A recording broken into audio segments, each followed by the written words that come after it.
Talk about another form of classic American physical percussion, and that is tap dancing. Now, I'm sure the tradition of people as percussion far predates the American Empire and existed on Turtle Island itself. But as the empire settles and they bring people from the continent of Africa, they brought the rhythmic traditions with them. And shout out to them for that. I say shout out, but I don't know if they would have made it without that. Like, I don't know if it's possible to separate the people from the sounds and the rhythms that they exist in. People talk about tap dancing in such a demeaning way, especially as it associates with black people performing it, but that comes from a very racist history, so I think it's important for us to dive into what it all actually means. Let's start with the creation of tap. Enslaved people were stomping with their heels, toes in the fields to make rhythms. It's said it was done to help the time pass. I'm sure this was super cathartic for them, but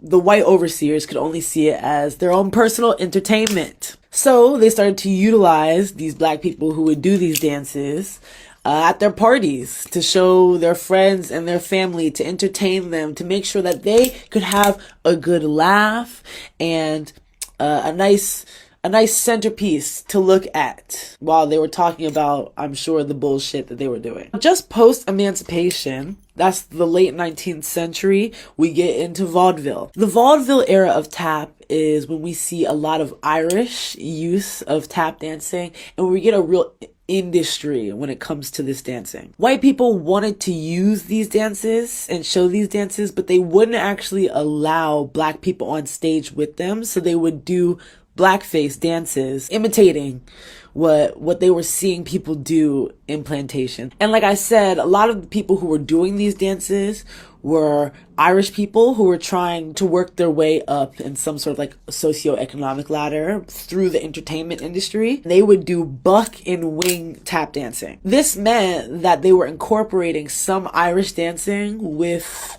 what they saw enslaved Africans do. So it was very showy. There was lots of big, large movements. Mind you, they still on stage doing blackface and all that.